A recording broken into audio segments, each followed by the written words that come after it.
सरोकार टेलिभिजनको कार्यक्रम सरोकार विशेषमा यहाँलाई स्वागत छ। म दिलीप थापा मगर। सबै विषय विशेष हुँदैनन्। सामाजिक, राजनीतिक, आर्थिक र समग्र मानव जातिको हितको निम्ति गरिने हरेक विषय विशेष हुन्छन्। समाजको हितमा गरिने हरेक कार्यको सम्मान गर्दै समाजको हित विपरीतका कार्यको भण्डाफोर गर्ने विषयवस्तु सरोकार विशेषको प्राथमिकतामा पर्ने गरेका छन्।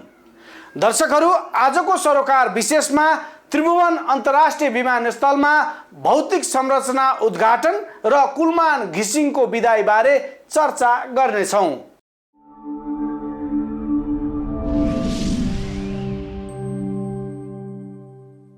मंगलबार संस्कृति, पर्यटन तथा नागरिक उड्डयन मन्त्री योगेश भट्टराईले त्रिभुवन अन्तर्राष्ट्रिय विमानस्थलमा निर्माण गरिएका विभिन्न भौतिक संरचनाको उद्घाटन गरे।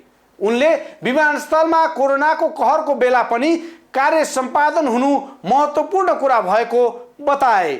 भट्टराईले त्रिभुवन विमानस्थल आउने जो कोही पनि नौलो अनुभूति हुने गरी काम गरेको बताउँदै युग सुहाउँदो विमानस्थल निर्माण हुने प्रतिबद्धता व्यक्त गरे।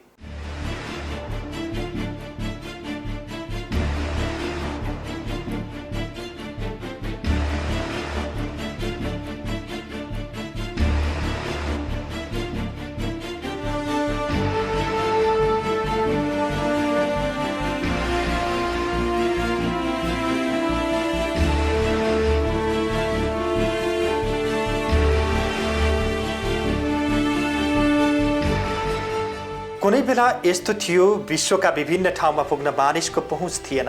विज्ञानको विकास नहुँदा भौगोलिक रूपमा विश्वको दूरी जति टाढा छ त्यति नै टाढा विश्व हुने गरेको थियो। तर अहिले विश्व एउटै मालामा उनिएको छ। मानिसले एक छिनमै विश्वलाई फन्को मार्न सक्छन्। विश्वलाई सहजै रूपमा फन्को लगाउन हवाई यातायातको महत्त्वपूर्ण भूमिका रहने गरेको छ। नेपालमा त्रिभुवन अन्तर्राष्ट्रिय विमानस्थल नेपालको राजधानीमै रहेको छ। नेपालमा आन्तरिक रूपमा विमानस्थलको आरम्भ 1949 मा सुरु भएको थियो। विक्रम सम्वत 2012 मा तत्कालीन राजा महेन्द्रले विमानस्थलको आधिकारिक रूपमा उद्घाटन गरेर यसको नाम आफ्ना बुबा राजा त्रिभुवनको नामबाट नामाकरण गरी त्रिभुवन विमानस्थल राख्न लगाएको उल्लेख गरिएको छ। आजभन्दा करिब 70 वर्ष अगाडि 2007 सालमा ऐतिहासिक राजा त्रिभुवनको ऐतिहासिक स्वदेश फिर्ता तथा प्रजातन्त्रको सुरुवात पश्चात नेपालमा हवाई यातायातको थालनी भएको दिन हो। विगतमा त्रिभुवन अन्तर्राष्ट्रिय विमानस्थल साधारण घाँसे मैदानको बहुतरको रूपमा रहेको थियो।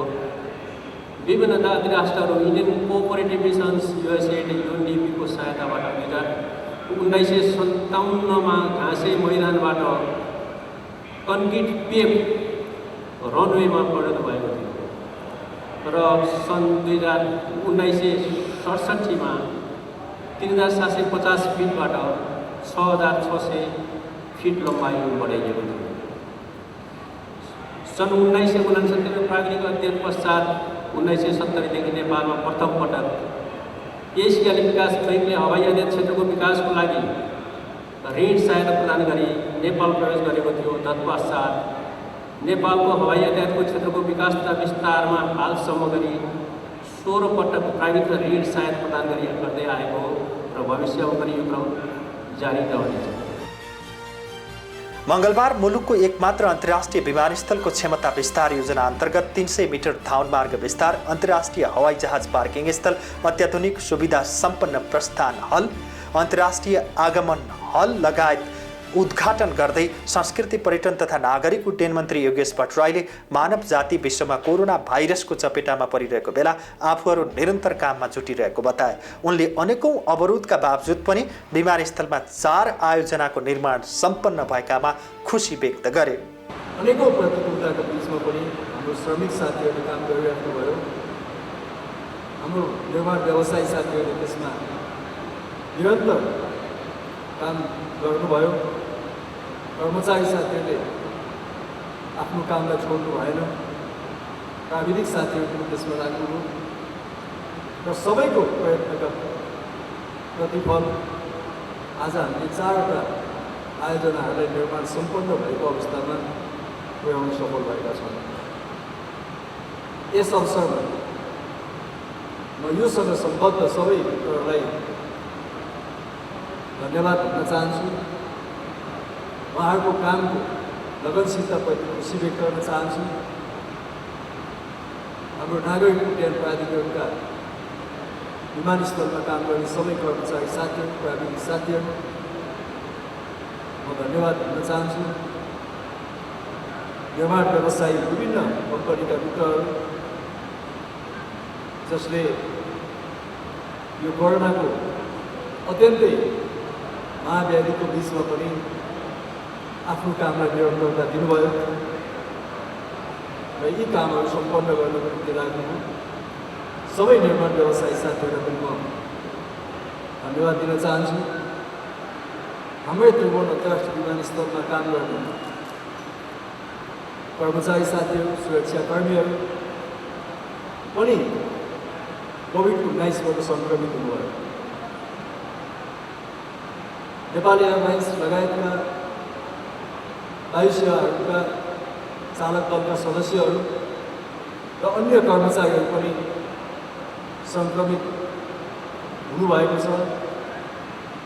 तर त्यसका बावजुद पनि हामी कसैले हिम्मत हारेका छैनौँ, किनकि यो कोरोनासँग लड्ने सबभन्दा ठुलो औषधि नै हाम्रो आत्मबल हो, हाम्रो आफ्नो शक्ति हो, हाम्रो आत्मविश्वास हो। त्यो आत्मविश्वासलाई हामी गुम्न दिएनौँ। कोरोना कहरका बीचमा विमानस्थलमा यस्ता संरचनाहरू निर्माण हुनु नेपाली आत्मबलले महत्त्वपूर्ण कार्य गरेको जिकिर गर्दै पर्यटकहरू नेपाल आउन चाहेको र नेपालमा लगानी गर्न इच्छुक भएकाले विमानस्थललाई तुस्त दुरुस्त बनाउने प्रतिबद्धता समेत व्यक्त गरे। उनले कोरोनाको कहरकै बीच विमानस्थल पुरानै लयमा फर्किने बताए। लाखौँको सङ्ख्यामा पर्यटकहरूले आफ्नो गन्तव्यको लिस्टमा नेपाललाई राखिसकेका थिए। त्यस्तो अवस्थामा अचानक यो सबै परिस्थितिको सामना हामीले गर्नुपर्एको छ। तर मलाई विश्वास छ कि अब हामी छिटै पुरानो लयमा फर्किनेछौँ। हाम्रो विमानस्थलको चहल पहल फेरि पनि यसले पुनर्स्थापना हुनेछ। फेरि पनि लाखौँको सङ्ख्यामा विदेशी पर्यटकहरू नेपाल जस्तो सुन्दर भूमिमा घुम्न आउनेछन्। हाम्रा नेपाली दाजुभाइ दिदीबहिनीहरू जो कामको सिलसिलामा विदेशमा छन् उहाँहरूलाई सहज ढङ्गले आउने स्थिति बन्नेछ। जो कामको निम्ति विदेश जान चाहनुहुन्छ उहाँहरूलाई पनि सहजता थपिँदै जानेछ। यही सिलसिलामा हामीले हिजो मात्रैको निर्णयबाट असोज 5 गतेबाट अब आन्तरिक उडानहरूलाई पनि खुल्ला राख्ने निर्णय गरेका छौँ। यसले पनि हाम्रो देशको एक ठाउँबाट अर्को ठाउँमा जाने सर्वसाधारण मानिसहरूको निम्ति सहजता थपिँदै जानेछ। कोरोनाको कहरबाट जोगाउने कार्य प्रधानमन्त्रीको मात्र नभई समग्र सचेत नागरिकको दायित्व समेत भएको उनले बताए। मानिसले गर्ने व्यवहारबाटै त्यो देशको अवस्था के हो भन्ने कुरा देखिने भएकाले त्रिभुवन विमानस्थल तुस्त दुरुस्त बनाउन पहल भइरहेको मन्त्री भट्टराईको तर्क छ। उनले मानव जातिले विकास गरेका हरेक प्रविधिलाई अभ्यास मात्र होइन लागू गर्दै जाने जिकिर गरे। मानिसहरूको आफ्नो चेतना नै यसको लागि सबभन्दा ठुलो औषधि हो। सरकारले जुन प्रोटोकलहरू स्वास्थ्य सम्बन्धी घोषणा गरेको छ त्यसलाई पालना गर्नु, स्वयं आफूलाई जोगाउनु, आफ्नो परिवारलाई जोगाउनु, समाज र मुलुकलाई जोगाउने र विश्व मानव जातिलाई जोगाउने त्यो दायित्व कुनै अमुक प्रधानमन्त्रीकोसँग मात्रै त्यो दायित्व छैन। त्यो दायित्व हामी सबै प्रत्येक नागरिकसँग त्यो दायित्व छ। त्यसकारणले म आजको यस कार्यक्रम मार्फत पनि भन्न चाहन्छु, हाम्रा सुरक्षाकर्मी साथीहरू अत्यन्तै प्रतिकूलताको बिचमा पनि घाम पानी नभनिकन सडकमा खटिरहनु भएको छ। स्वास्थ्यकर्मीहरू आफ्नै जीवनलाई जोखिममा राखेर तपाईँ हाम्रो जीवन रक्षाको निम्ति फ्रन्टलाइनमा खटिरहनु भएको छ। उहाँहरूले केही निर्देशनहरू, केही आदेशहरू जारी गर्नुभएको छ। हामी उहाँहरूको निर्देशन र आदेशको मात्रै पालना गर्ने होइन, हामी स्वतः स्फूर्त एउटा सचेत नागरिकको दायित्वलाई पुरा गर्नको निम्ति हामी सबै सचेत हौँ।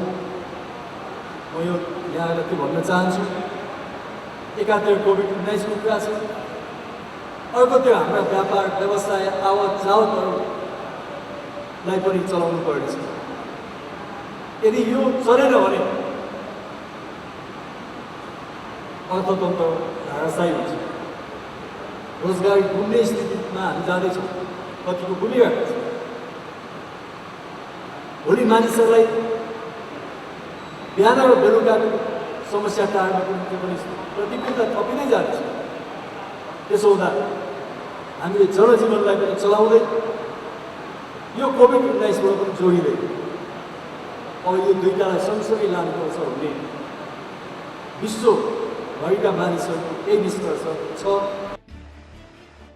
त्रिभुवन विमानस्थलको 300 मिटर धावन मार्ग निर्माण र त्रिभुवन विमानस्थलबाट उड्ने र अवतरण गर्ने जहाजको सुरक्षाको प्रत्याभूति हिजोको भन्दा आज राम्रो भएको मन्त्री भट्टराईको तर्क छ। मन्त्री भट्टराईले एकैपटक 1200 मानिसहरू समेत प्रस्थान गर्न सक्ने हल समेत सुरु हुँदा आफूलाई खुसी लागेको बताए। आकर्षक आगमन हलको समेत सुरुवात हुँदा विमानस्थलको स्वरूप नै परिवर्तन भएको उल्लेख गर्दै निर्माण गरिएको हलबाट आउने मानिसहरूले बेग्लै अनुभूति गर्ने जिकिर गरे। अबका दिनमा विभिन्न भौतिक संरचना थप्दै विमानस्थलको विद्यमान संरचनाका साथै क्षमता विस्तारका अन्य कामको पनि चाँडै काम थालिने मन्त्री भट्टराईको तर्क छ। अब हामी त्रिभुवन अन्तर्राष्ट्रिय विमानस्थललाई यसको अप्टिमम क्षमता कति बनाउन सकिन्छ भनेर यसको अप्टिमम मास्टर प्लानको अन्तिम तयारीमा छौँ। त्यसले समानान्तर ट्याक्सीवेलाई विस्तार गर्नेछ, जसले गर्दा हाम्रो जहाजहरू होल्डमा बस्ने समस्या यसबाट धेरै हदसम्म हल हुनेछ, समाधान हुनेछ र साथै ठुलो सङ्ख्यामा जहाजहरूलाई पार्किङ गर्न सक्ने थप पार्किङ क्षेत्रहरूको विस्तार यसको उत्तर साइडमा यो योजना अगाडि बढिसकेका छ र हामी यसको अप्टिमम मास्टर प्लानको अन्तिम फेजमा छौँ। नयाँ टर्मिनल भवन डोमेस्टिकमा इन्टरनेसनलमा लगायत अन्य सुविधाहरू थप्ने अब यसले धान्न सक्ने अब कति हुन्छ त्यो तहसम्म विस्तार गर्ने योजनाको अन्तिम तयारीमा हामी जुटिसकेका छौँ। समानान्तर ट्याक्सीवे विमानस्थलको उत्तरतर्फ साना ठुला 24वटा जहाज अटाउने पार्किङ स्थल, आन्तरिक तथा अन्तर्राष्ट्रिय दुवैतर्फ नयाँ टर्मिनल भवन सेवा विस्तार गरिने मन्त्री भट्टराईले प्रतिबद्धता जाहेर गरे। यसरी युग अनुसारका भौतिक संरचना निर्माण हुनु राम्रो विषय भए पनि योजना कागजमा मात्रै सीमित नराखी कार्यान्वयनमा तदारुकता देखाउनु उपयुक्त हुने देखिन्छ।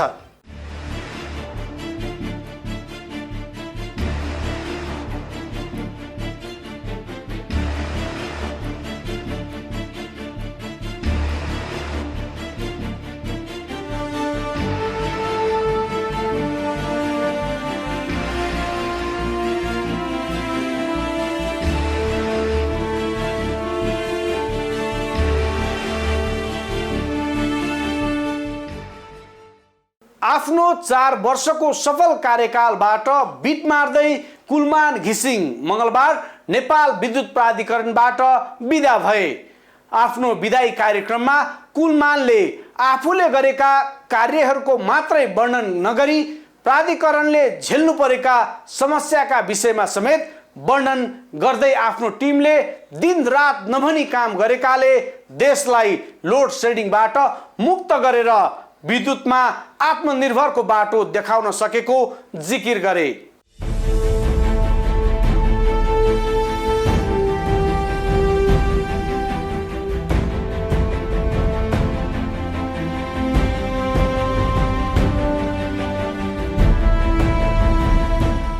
लामो समयसम्म लोडसेडिङको चङ्गुलमा फँसेको नेपाललाई उन्मुक्ति दिलाउने, उज्यालो नेपालका रूपमा चिनाउने नेपाल विद्युत प्राधिकरणका कार्यकारी निर्देशक कुलमान घिसिङ 4 वर्षे कार्यकाल पूरा गर्दै मङ्गलबार बिदा भए।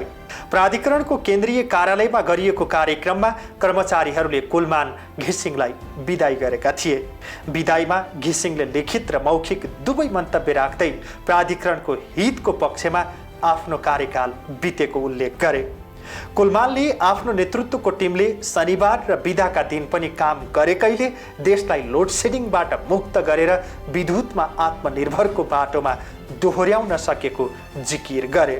जस्तोसुकै परिस्थितिमा पनि हामीले आजसम्म आयौँ, त्यो हाम्रो लागि एउटा सफलता भएको छ।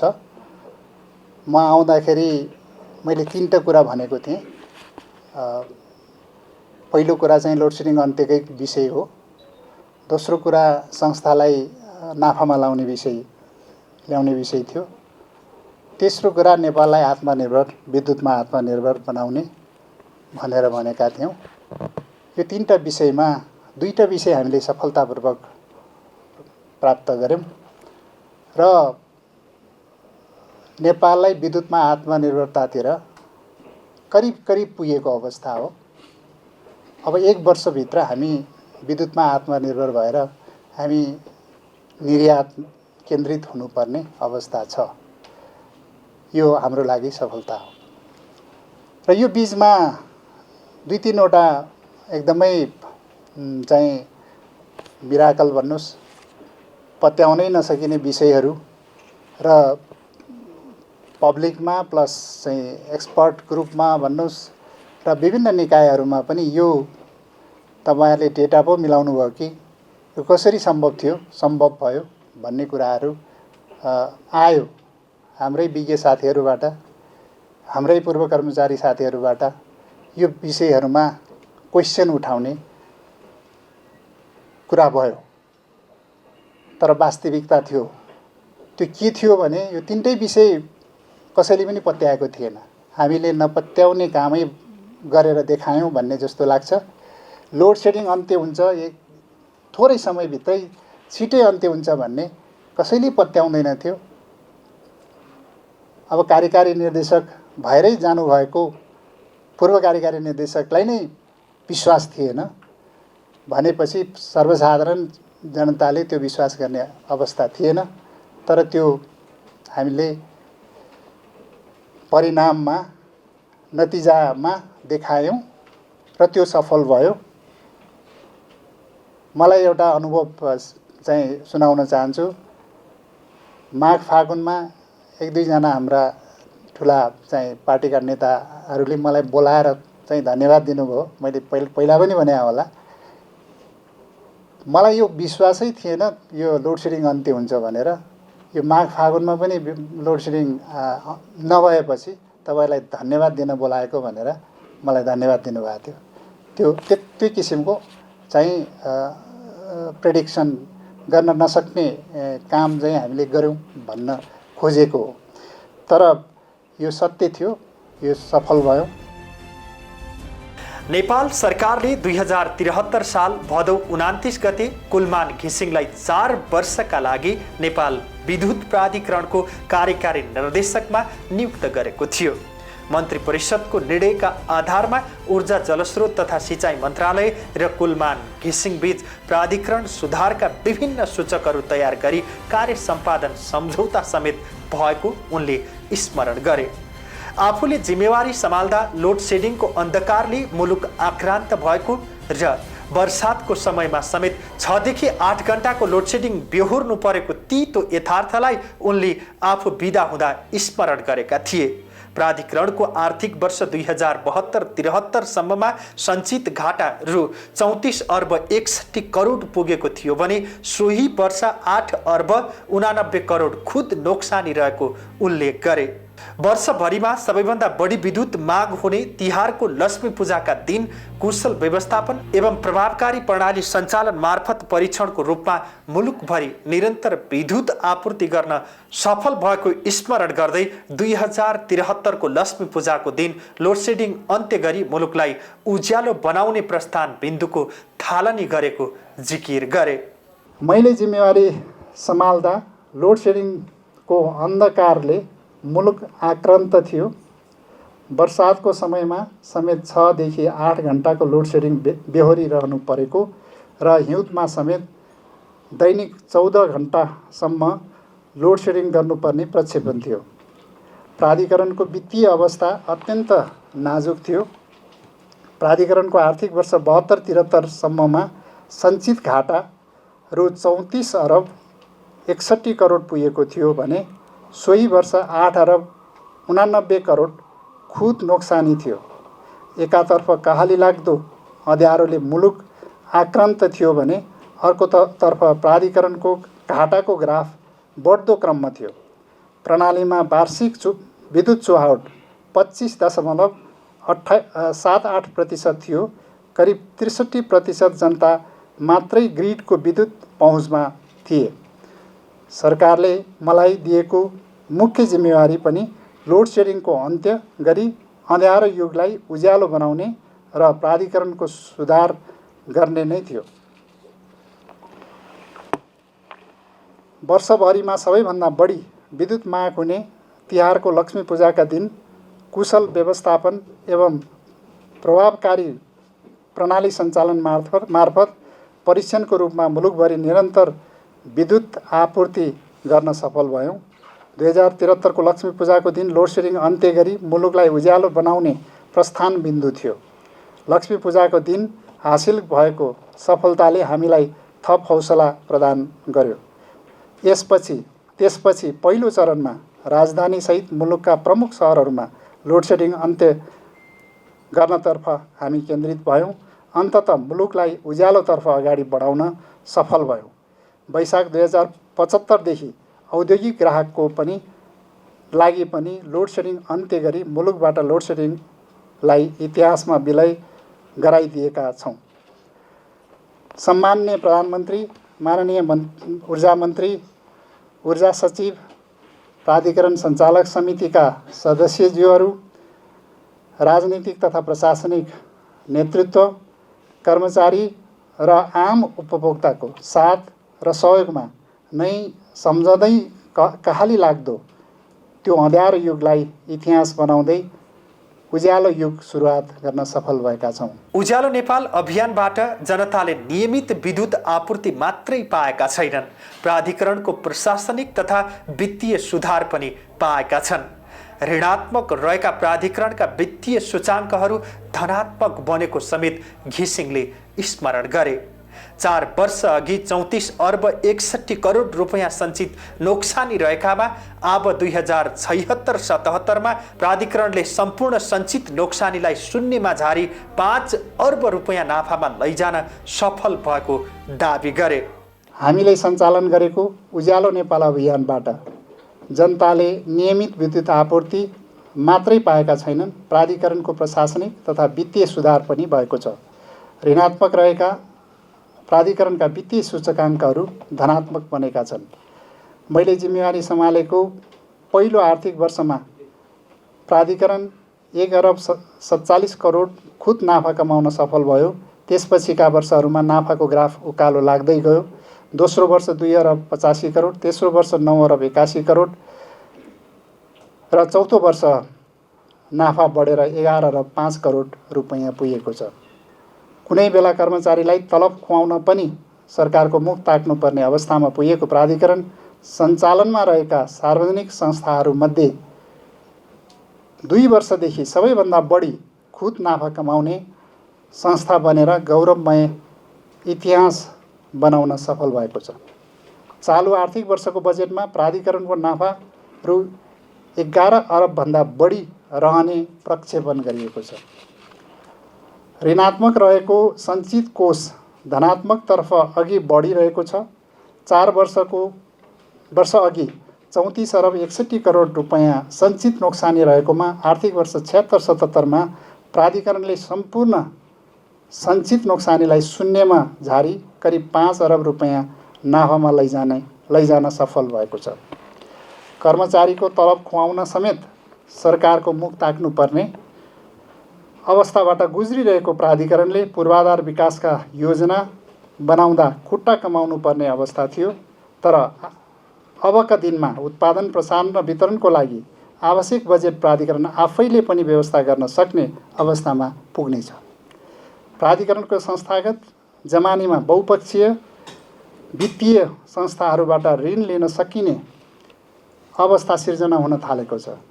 हाल प्राधिकरणको छविमा सुधार आएको छ। आम नागरिकको प्राधिकरणप्रतिको दृष्टिकोणमा परिवर्तन भएको छ। प्राधिकरणका कर्मचारीले गर्व अनुभव गर्ने दिन आएको छ।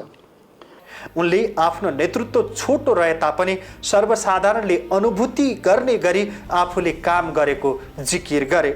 आफूले लोडसेडिङ अन्त्य गर्नुका साथै समग्र विद्युत क्षेत्रको सुधारको जग बसाल्न सफल भएको बताए। हामीले नपत्याउने कामै गरेर देखायौँ भन्ने जस्तो लाग्छ। लोडसेडिङ अन्त्य हुन्छ, एक थोरै समयभित्रै छिटै अन्त्य हुन्छ भन्ने कसैले पत्याउँदैन थियो।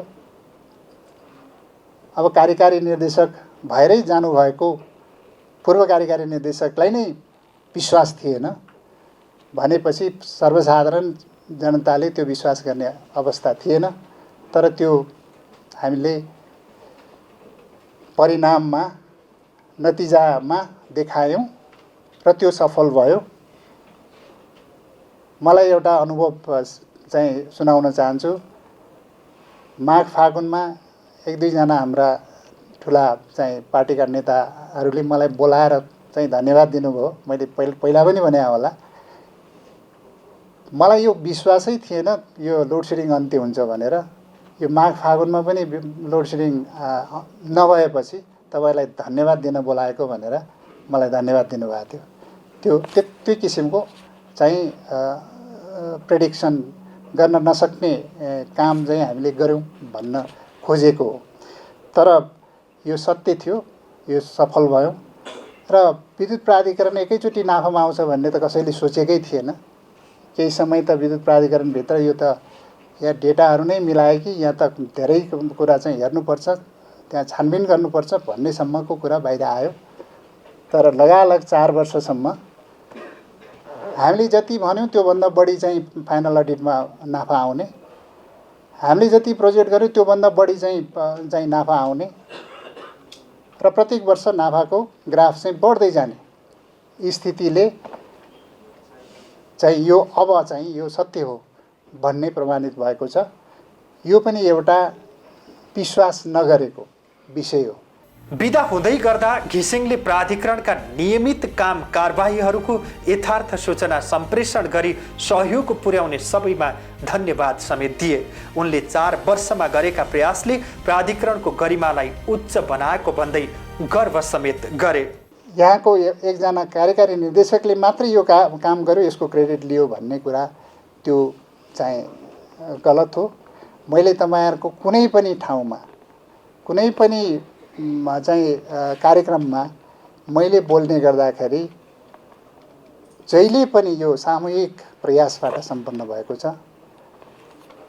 सम्माननीय प्रधानमन्त्रीज्यूको जुन निर्देशन, मार्गनिर्देशनदेखि लिएर माननीय मन्त्रीज्यू, सचिवज्यू, हाम्रा बोर्डका सदस्यहरू छन्, हामी यहाँ उच्च पदस्थ उपकार्यकारी निर्देशकज्यू हुनुहुन्छ, तपाईँहरू हुनुहुन्छ, सबै कर्मचारीहरूको र पब्लिकको पनि यो जुन किसिमले सपोर्ट छ, यो सामूहिक प्रयासले हामीले सफल गरेका छौँ। म एक्लैले मैले कहीँ पनि एक शब्द बोलेको पनि छैन, त्यो सत्य पनि होइन। सबैको प्रयासले मात्रै यो सम्भव। मैले यो गर्नुपर्छ एउटा लिडरसिप दिने, यहाँको लिडरसिप दिने कुरा हो। तर मलाई लिडरसिप दिने त मन्त्री हुनुहुन्छ, प्रधानमन्त्री हुनुहुन्छ। त्यो भएको हुनाले यो सम्पूर्ण क्रेडिट मैले लिएको छैन, लिनु पनि हुँदैन। सम्पूर्ण क्रेडिट सरकारलाई जान्छ, सम्माननीय प्रधानमन्त्रीलाई जान्छ, माननीय मन्त्रीज्यूलाई जान्छ, सचिवज्यूलाई जान्छ। तपाईँ हामी सबैले चाहिँ यसको क्रेडिट लिनुपर्छ। र आम पब्लिकबाट जुन हिसाबले हामीलाई सपोर्ट भयो, लोड सेडिङको बेलामा बेलुका चाहिँ बत्ती चाहिँ अलिक चाहिँ कम बाल्नु पर्यो अथवा यस्ता चाहिँ ठुला जुन खपत गर्ने इक्विपमेन्टहरूलाई कम चलाउनु पर्यो भन्दाखेरि कस्तो सहयोग भएको थियो त। त्यो पनि एउटा चाहिँ ठुलो सहयोग हो नि त। त्यही हुनाले यो सामूहिक प्रयास थियो। यो एउटा चाहिँ मलाई चार्ज गर्ने गरिन्छ, त्यो पनि मेरो उसमा त्यो सही होइन। बुझ्दाखेरि त्यसरी बुझिएको होला।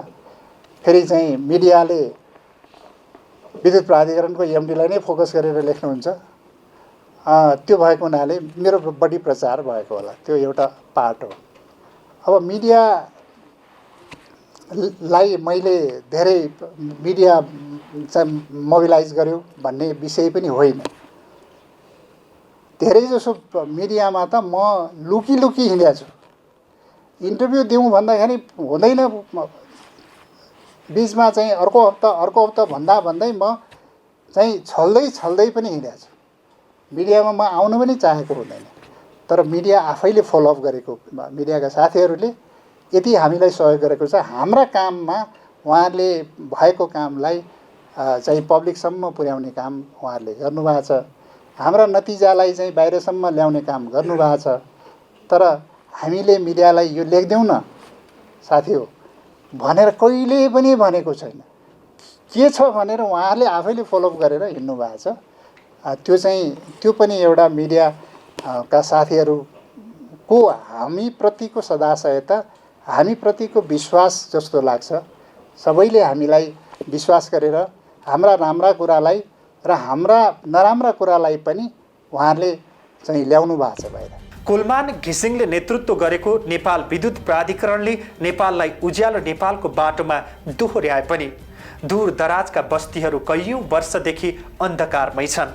आम नेपाली नागरिक घन्टौँ हुने लोड सेडिङको मारबाट त मुक्त भए, तर जलस्रोतको दोस्रो धनी देशका आम नागरिक कहिले अन्धकारबाट मुक्ति पाउलान् र नेपाल पूर्ण रूपमा उज्यालो भएको दिन हेर्न पाउलान्। यो भने हेर्न बाँकी छ।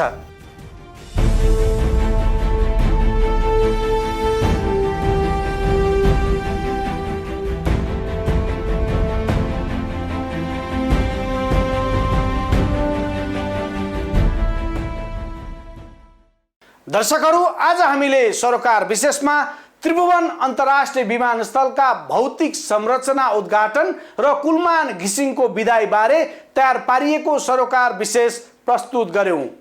कार्यक्रम सरोकार विशेषमा हामी समाजका तीता मिठा यथार्थबारे जानकारी दिन उपस्थित हुने गर्छौं। आजलाई कार्यक्रम सरोकार विशेष यति नै। सम्पूर्ण युनिटलाई बिदा दिनुहोस्। हेर्दै गर्नुहोला सरोकार टेलिभिजन।